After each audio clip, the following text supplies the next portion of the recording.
Look at Brussels, the capital of Belgium, the heart of Europe. Stand before the Cinquantenaire Arch, a monumental structure of stone and bronze, a symbol of national prosperity and pride. Gaze up at the massive dome of the Palace of Justice, one of the largest buildings constructed in the 19th century, a defiant proclamation of power and law. Stroll down the tree-lined Avenue Tervuren, or visit the Royal Palace of Laeken with its magnificent royal greenhouses, Serre Royale, a crystal city filled with exotic plants from the tropics. All of these structures and many more bear the mark of one man. King Leopold II. He was affectionately known by the Belgian people as the Builder King. He transformed Brussels from a provincial city into a magnificent European capital, a miniature Paris. But if the stone walls of the royal palace could speak, if the mortar holding the Cinquantenaire Arch could bleed, they would tell an entirely different story. A story not of creation, but of destruction. A story of a continent-sized slaughterhouse, a genocide so brutally concealed that it was nearly erased from history. This is the story of a European king who built his greatness upon 10 million African skeletons. To understand this, we must return to the late 19th century, to the time of the scramble for Africa. The great powers of Europe, like Britain, France, Germany, and Portugal, were carving up the continent with knives and forks, drawing arbitrary lines on a map. Belgium, a small neutral nation, was almost left behind. Their king, Leopold II, was deeply frustrated. He craved a colony. He believed that a nation's greatness was measured by the territory it ruled overseas. He looked at Africa with a covetous eye, especially the vast, largely unexplored Congo River Basin, a territory rich in resources and utterly unprotected. But the Belgian government was not interested. They feared the cost and the risk. So Leopold decided, if his country could not have a colony, he himself would.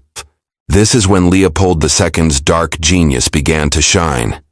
He did not act as the King of Belgium. He acted as a private entrepreneur, a master lobbyist. In 1876, he organized a geographical conference in Brussels, gathering the most famous explorers, humanitarians, and philanthropists in Europe. He spoke of noble goals. He spoke of ending the Arab slave trade that still plagued Central Africa. He spoke of bringing the light of science, Christianity, and free trade to his poor black brothers. He established a front organization, the International African Association, and later the International Association of the Congo. It was a perfect humanitarian charade. He hired the famous explorer Henry Morton Stanley, who had just found David Livingstone, to go deep into the Congo. But Stanley was not going to free slaves.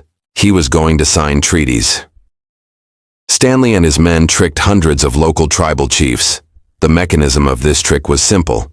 They presented 4 to 5 page legal treaties in French or English, of which the chiefs understood not a single word.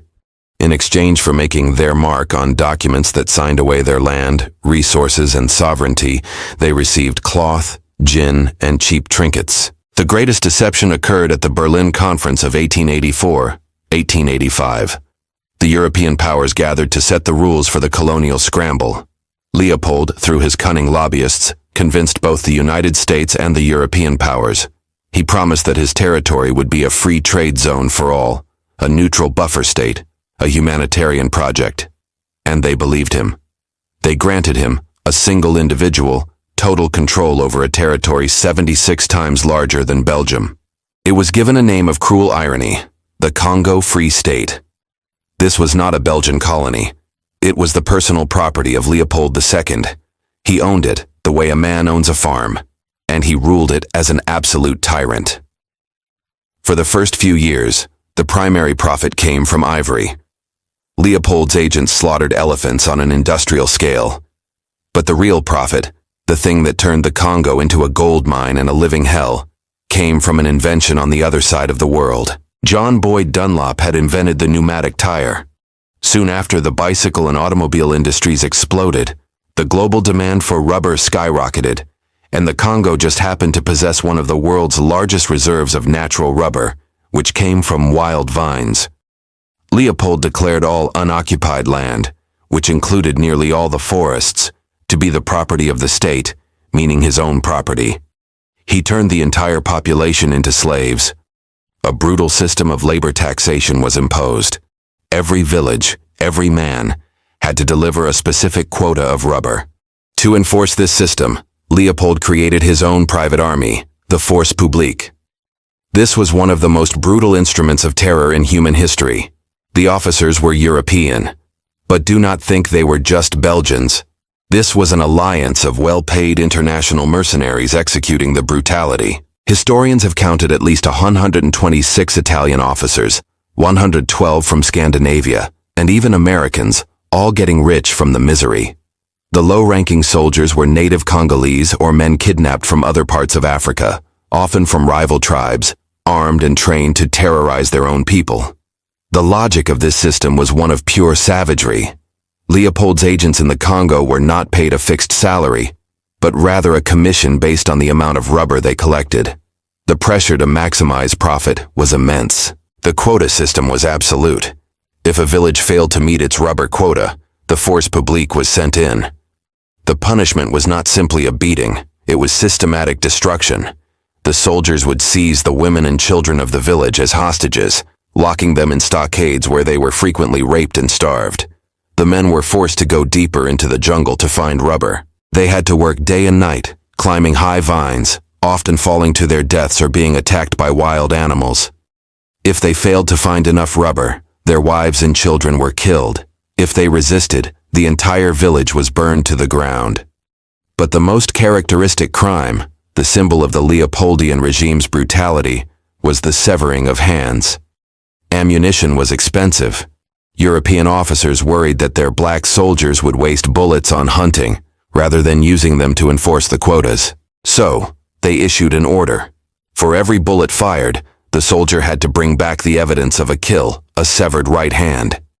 These severed hands were smoked and collected in large baskets, presented to the station officers as a grotesque form of accounting. This led to a horrific consequence. Sometimes soldiers missed their targets. Sometimes they used bullets for hunting. To cover up, they simply cut the hand off a living person. Force Publique patrols often attacked villages, seized people, and cut off their hands, including those of children, just to meet their quota of hands. There is a famous photograph, taken by the missionary Alice Seeley Harris, which served as evidence for the 1904 Casement report. The photo captures a man named Nsala. He is not looking at the camera. He is sitting on a porch, staring at what lay before him, the severed hand and foot of his 5-year-old daughter. She had been killed, dismembered, and eaten by the rubber company guards as a punishment because his village had failed to meet the rubber quota. That was Leopold's accounting system. Life completely collapsed. Men were forced into the jungle for rubber. Women were taken hostage. There was no one left to cultivate food. Famine spread. Coupled with forced displacement and the unsanitary conditions in the labor camps, disease erupted. Smallpox and sleeping sickness tore through the exhausted populations, killing millions. The exact number is unknowable, as Leopold never conducted a census. But historians, such as Adam Hochschild, estimate that during Leopold's 23 years of absolute rule, from 1885 to 1908, the population of the Congo was reduced by approximately 50%. Estimates range from 5 million to 10 million dead. Some historians even suggest higher figures. This was a genocide for profit, a slaughter on an almost unimaginable scale, happening while the civilized world believed Leopold was on a humanitarian mission. Money from red rubber, rubber stained with the blood of the Congolese, flowed back to Brussels. Leopold became one of the richest men in the world. He used this immense fortune to fund his public works projects. The Cinquantenaire Arch was financed by blood. The Avenue Tervuren was built with severed hands. The royal palace was expanded with the profits from burned villages. He built luxurious villas for his mistresses, drowning himself in luxury. He had succeeded in creating an absolute firewall between his activities in Belgium and his private empire in Africa. He tightly controlled information. Journalists were not allowed in. Critics were silenced. For years, the truth was completely hidden. But the truth cannot be buried forever. The cracks began to show. Missionaries who had originally come to civilize the natives began sending back alarming reports of what they witnessed. One of the first heroes of this story was Edmund Dean Morel. Morel was an ordinary employee at a shipping firm in Liverpool, which had the contract to ship goods to and from the Congo. Let's try to be a detective just like he was. Morel noticed something strange in the accounting books. The ships leaving Belgium for the Congo were filled with guns, ammunition, chains, and military officers. The ships returning from the Congo were filled with precious resources, raw rubber and ivory. Do you see the anomaly? The missing item was commercial goods for exchange. Morel, by a simple logical deduction, concluded, this was not trade. This was slavery.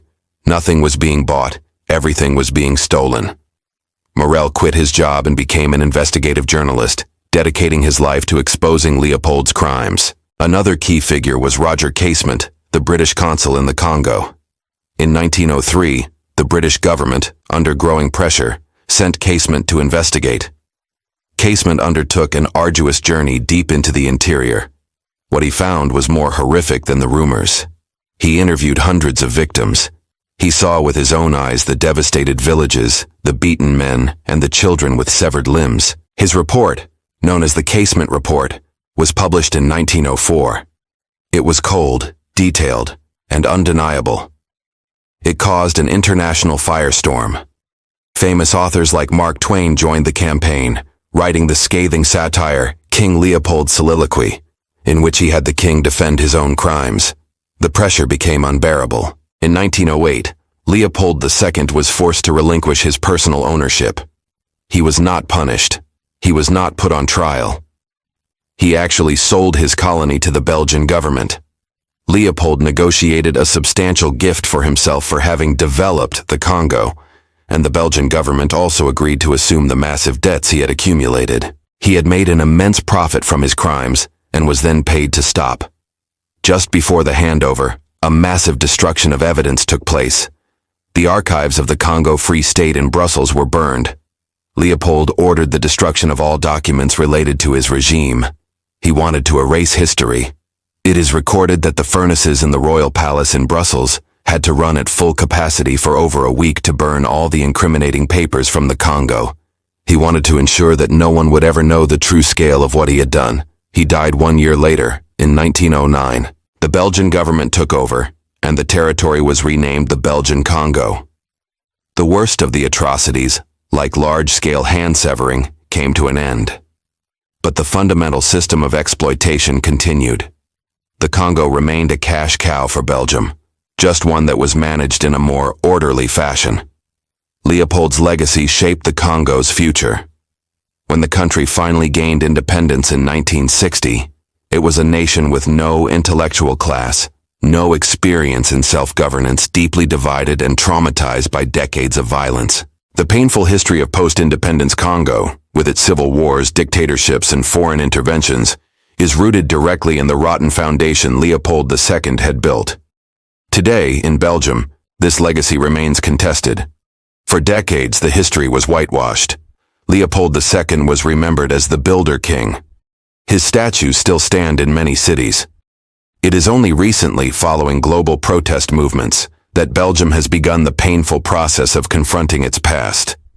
Some statues have been removed or vandalized. The Hall of Mirrors in the Royal Palace, with its decorations reminiscent of the Congo, has become a symbol of wealth built on cruelty. But the full truth is still not taught in schools. Many people still do not know. This is the truth about magnificent Brussels.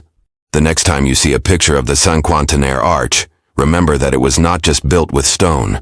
It was built with blood. The next time you hear someone praise King Leopold II as the Builder King, remember that he was also the Butcher King. History has a terrifying way of burying its greatest crimes behind its grandest architecture. The story of the Congo Free State is a reminder that behind the splendor of a civilization, there often hides an unspeakable barbarism. And the most monstrous crimes are not always committed by screaming madmen, but sometimes by gentlemen in suits, speaking words of humanitarianism and calculating their profits in the silence of royal palaces. Thanks for watching until the end. What was your favorite part? Please let me know in the comments below.